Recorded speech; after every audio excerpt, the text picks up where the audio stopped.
The prophetic mantle that marks you as chosen is not merely a narrative device for epic destiny, but a profound burden, demanding you confront the erasure embedded in every oracle and ancient decree. And true guardianship requires not fulfilling fate through solitary sacrifice, but integrating the weight of your own agency until protection becomes an act of radical self-determination rather than performative obedience. In Keeper of Fate, Morgan Rice transforms the YA fantasy trope into precise exploration of feminine sovereignty and embodied accountability, proving liberation isn't found in accepting prophecy, it's forged in honoring the girl beneath the title when every mythic expectation demands she remain vessel. From starlight and ancient stone narration, listeners enter worlds where destiny is syntax and presence is the only unbreakable ward, perfect for fans of emotionally intelligent epic fantasy, where female complexity defies chosen one passivity. When young keeper Alara Vance awakens to her sacred duty expecting divine clarity, she discovers the prophecy's silence mirrors the exact suppression she's endured beneath years of performative compliance. And fellow guardian Julian Thorne's quiet refusal to enforce hierarchical reverence creates space for connection defying mystical protocol. Navigating celestial threats and buried attractions, Alara realizes this calling isn't about submission, but recalibration.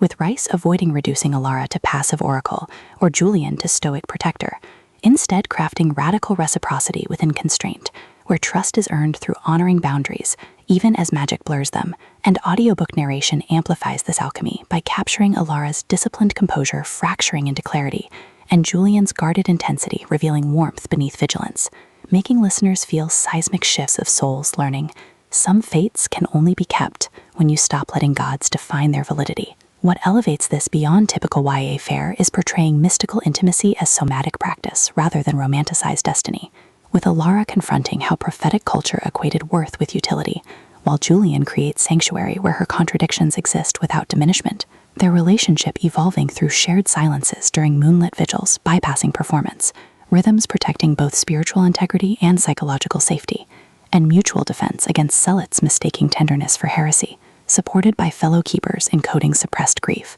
elders carrying intergenerational weight, and the cosmos itself absorbing millennia of unspoken bargains, reinforcing that in extraction-based systems, tenderness toward process is technique and presence is sustainable resource, with ritual attunements mirroring emotional integration and sacred oaths becoming metaphors for earned trust. For audiobook listeners, this production is immersive descent into sacred reclamation, with narrators embodying Alara and Julian with remarkable distinction, sound design anchoring existential stakes through distant celestial harmonics, rain against temple eaves, and hushed breaths syncing with moments of clarity, pacing mirroring revelatory cadence, from deliberate reflection to surging awakenings, ultimately redefining YA fantasy by centering female epistemology within prophetic frameworks and affirming that sometimes the most powerful act is choosing to keep your own fate, honoring whole self even in landscapes shaped by destiny.